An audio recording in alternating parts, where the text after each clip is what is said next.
You don't need to go to Niagara Falls when you can eat some Brian balls. What is up, diecast collectors? This is OBB, the diecast news guy, and welcome to another NASCAR Authentics Wave review. Today, we will be reviewing and giving my thoughts and opinions on the newly announced wave from NASCAR Authentics, which will be Wave 8 of 2019. This was recently announced on 3 weeks ago on Lionel's Racing's The Fix episode. So this was, I believe, on October 30th. Of 2019, and we do got ourselves some really cool looking diecasts to go ahead and take a look, as I am just going to go ahead and show you guys the picture of what we got right here for Wave 8 of NASCAR Authentics. Still hard to believe we are on Wave 8 now, guys. I mean, by this time we were already at last year we were at like Wave 9 or 10, so Lionel still is behind, but who knows, they're probably going to rush the hell out of the next few waves. You know what that means, PTC mold diecast. So who knows, this might be one of the last few good waves that we'll get for NASCAR Authentics, and this is a pretty good wave, guys. But let's go ahead and get things started, and let's go ahead and take a look at two diecasts that I already previously reviewed on this channel. And the first one up, it is Ryan Blaney's number 12 Money Lion Ford Mustang for Team Penske. So like I mentioned, this is a car that I just recently reviewed in the Gold Series, so I am still planning to get this car because, as you guys know me, I am a Ryan Blaney fan and a Mark Truex Jr. fan.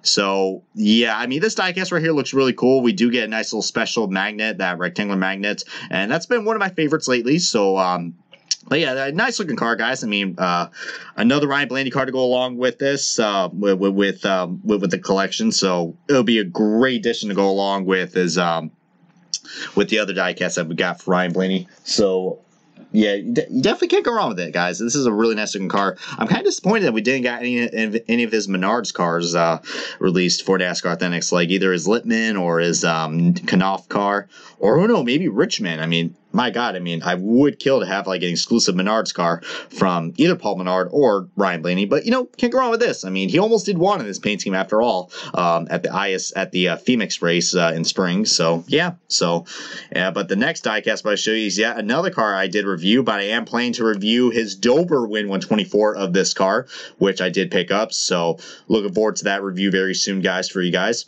It is Mark Truex Jr.'s number 19 Sirius XM Toyota Camry for Joe Gibbs Racing. So this is a really awesome looking paint scheme. The first ever Sirius XM car that we got released in diecast form for Lionel Racing. I mean, we've had a lot of issues lately with the Sirius XM cars with Eric Jones and Christopher Bell, so, and a lot of other cars, especially even the trucks, I believe. So finally cool to finally get one in the 1/64 scale. About damn time. But definitely can't go wrong with this, guys. I mean, this is another car I'm looking forward to pick up, even though I already reviewed it. If you guys want to check it out, go ahead and look at the diecast reviews playlist, and it should be on there just to make it easy for you guys. But simple, short, and sweet. Those two diecasts I already reviewed, but still planning to get them because you know me, I am the Blaney and Truex fan. All right, on to some new diecasts that I have not touched on yet. We got Brad Keselowski's number 2 Worth Ford Mustang for Team Penske. Now I know you guys are probably thinking, I know this joke is really old, but heck, I'm now 24, so I'm considered, you know, you know, if you guys hate the old jokes, I mean, I might as well embrace it since I'm old. We got this car right here. Is it worth it? Oh man, absolutely. I mean, this is probably the best looking Worth car we ever got released in NASCAR Authentics. It's only the second time we ever got it released, but I'm loving this paint scheme. There's something about this paint scheme that just screams, I don't know, it's just so retro looking. I don't know what. I mean, if you guys want to comment below what this paint scheme reminds you of, I mean, feel free. I mean, I just don't know how to describe it. There's something retro about this car that I like. I mean, it's just so simple. I mean, you just got 3 colors, red, white. I mean, you got white, red, and black. And it just works so well.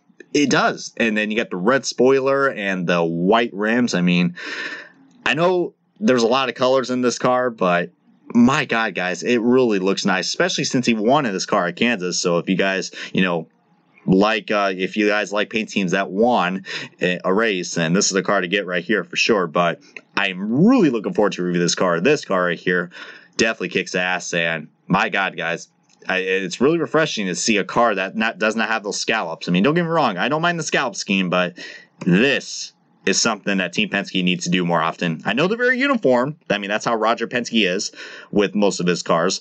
So, but glad we got some variety, guys. I'm really digging this car a lot. This one right here, it is a 164 exclusive, but it was originally a 187 scale exclusive, but it is the Kurt Busch number 41 gear wrench Chevrolet Camaro ZL1 for Ganassi Racing. Oh man, I really didn't think they were going to make this car, to be honest with you guys. I mean, my only assumption was that, okay, they made this in the 187 scale for Wave 2 of NASCAR Authentics, and yes, I did got that car because I didn't think they were going to make this car, but boy, Lionel subverted my expectations, guys.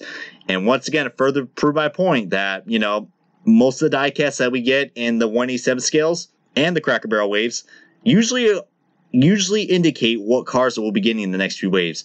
I know it makes it, you know, predictable, but heck, I can't complain. I mean, we finally get a Kurt Busch 164 release for this year because, I mean, of course, right off the bat, if you guys can already tell, this car does not have Monster Energy logos because they can't put it on 164s. They did the same thing with the Haley Deegan race win as well. Since the Monster Energy logo was supposed to be on the corner panel, I mean, not the corner panel, the decklet. Sorry, I forgot my car parts. I forgot my car terminology today, guys. Bear with me. So, this paint team looks really nice. I mean, as you guys know me, I am a mechanic, so, and Gear Wrench is a great brand, so I'm already a sucker for this car, guys. I mean, and also feel free to check out my good buddy Diecast Buffet. He did got this car, and he did a really awesome review on it, guys. I mean, my God, guys, if you guys haven't checked out his channel yet, guys, I mean, what the hell are you waiting for, guys? I mean, he's got some great diecast quality content that definitely deserves a lot of recognition. So, my God, guys, this diecast is just, whew. It is fire, man. I mean, I'm not saying that because it's orange, like a fire. It is fire. Like, my God. What a beautiful looking car. So glad we got a true 164 exclusive. Next up, we got a car that I did talk about on the Noah Gregson review. We got Kyle Busch's Cessna Beechcraft Toyota Tundra. I believe this was his Atlanta win, I believe. Yeah, Hampton, Georgia. Okay, so I know what cities and states are. Yay! Nice job, Brian. But this is the first ever KBM truck that we ever got for NASCAR Authentics. Who knows? Maybe we'll get Todd Gilliland's Martinsville win probably next year. If they're going to make that or not. I mean, that would be really cool. But this car right here, I mean, sorry, not car. This is a truck. Can you not see the truckness in this truck? Clearly I can't. Maybe it's just me in the old age. But, my God, guys, this truck diecast, just, you can't go wrong with the casting on this. Looks really nice. I don't know, I had a funny feeling we were going to get this or his Vegas win, but I think they decided to make the Atlanta win because that's when he broke the record for the most truck wins, I believe, or he was tied, I believe. It was either one or that, but either way, he broke a record in the truck series, so of course they were going to make this diecast. I mean, who knows? We're probably also going to get his Kyle. We're also going to get his Auto Club Interstate Batteries race win. That should have been the car that should have been released instead of his standard Interstate Batteries car from a few waves ago. To be honest with you, because how many times have we got that Interstate Batteries car released now? Like several. But anyways, we're not talking about that green zebra car. We're talking about this truck in particular. Another cool looking Cessna Beechcraft car that will go great with the Noah Gragson car and the McMurray Cessna car from Spin Master. So yeah, if you guys love that sponsor, this is a great diecast to get. But more importantly, if you are a Rowdy Busch fan, this truck is no exception. I mean, record-breaking history we got right here in the truck series. So if you guys love your stats and your record breaking, then this is another great truck to get. And I'm looking forward to get this truck to review for you guys. All right, this is another diecast that my good buddy Diecast Buffet also reviewed, so feel free to check him out as well. We got Michael Net's #1 Pilot Flying J American Heart Association Daytona raced version. Now, I know this car doesn't really look race version because apparently this was one of the most boring Xfinity races that we got last year.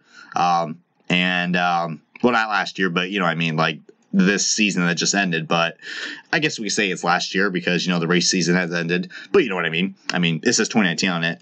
But yeah, I mean, this ain't really an exclusive because we did got this released in the 164 scale in the Gold Series. So, you know, I don't have a problem with this. I mean, this is a first ever Michael Net car that we ever got, so I'll let it slide. I mean, we finally, like in how many years, we finally get a Michael Net 164 along with this TMC car and the Baby Ruth John's throwback. So, I mean, heck, it just took Michael Nett to finally win one race, and we finally get some diecast made for him, especially this one right here. I mean, this is also his first ever NASCAR win, especially in the Xfinity Series with how long he's drove in this car. I mean, all I say is about damn time, even though this race was quite boring. But one nice little fail I have to say right here is that it does not show it in the picture. But apparently, if you guys know the little numbers that are on the top of the packaging, well, apparently Lionel screwed up on this. Apparently, they decided to use the wrong font, and they used the Ganassi font from the Kurt Busch car. So, yeah, that's something I'm going to probably roast the living hell on this review when I find it. Which apparently I think Wave 8 by the time I upload this video is already starting to hit the shelves, because my good buddy, another one of my good buddies, Old Wrangler 3, just got Wave 8 as well. So, oh boy, it's probably gonna be my turn soon. So, yeah, I mean, this right here is a great looking car. Looking forward to get it. I mean, not my favorite, but still looking forward to it, especially since it's a first for this driver. All right, next up, this is probably the only diecast I'm going to skip out on, and I apologize if any of you guys are disappointed that I'm skipping out on this car, but I really see no point in getting this car unless you did not got the raced version of the Chicagoland raced win that was released in Wave 2. But we got Kyle Busch's 2019 Skittles. I almost said throwback. Holy crap, Brian. What year is it?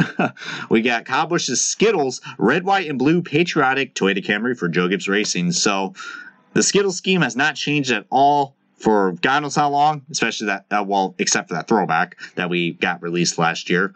But this right here, the Red, White, Blue scheme, the patriotic scheme, well, it's called Red, White, Blue, but I'm going to say patriotic. It's got stars and stripes, so it's patriotic.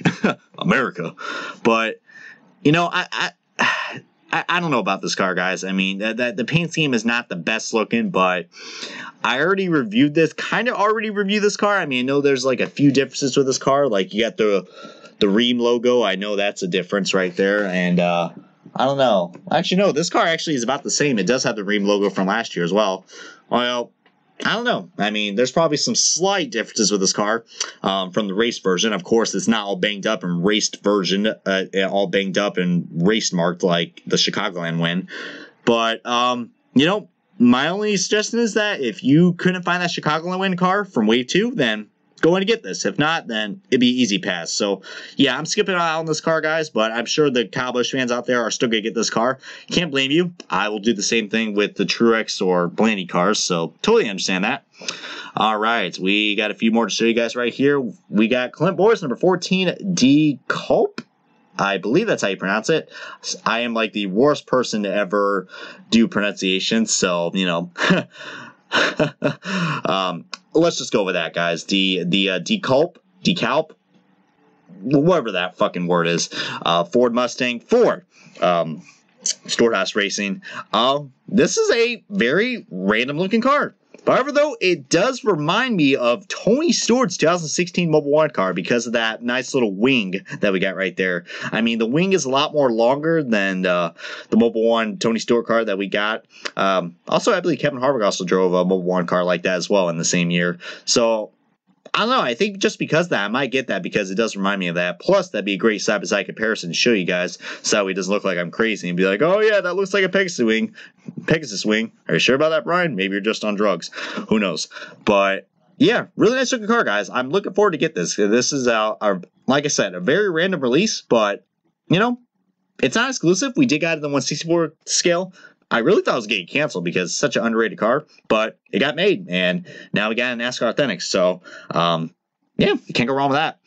All right, and the final two cars we'll be talking about, which are basically the same thing. We got probably one of the best-looking Chase Daly cars that we got for this year. It is his number 9 Napa Brakes Chevrolet Camaro ZL1 for Hendrick Motorsports.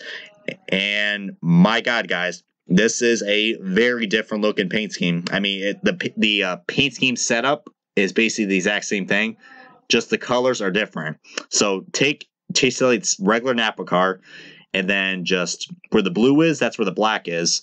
And yeah, I mean, this right here is just a really nice looking car, guys. I mean, they inverted the colors, and it looks really cool. I mean, a black Napa car, that's something we have not seen in probably forever, guys. I mean, I don't know, I can't remember last time we ever had a black Napa car, but it looks really nice. The yellow is very bright and vibrant, looks really cool, and I'm just looking forward to get this guy, especially you guys know me, like I mentioned on the gear wrench car, I am an auto mechanic, and Napa is yet another great, company that I, have used tools on before, and, really nice looking cars. So that would go great to go along with the toolbox and the collection. But to go along with this, I do not have a good quality photo for you guys, thanks to Lionel.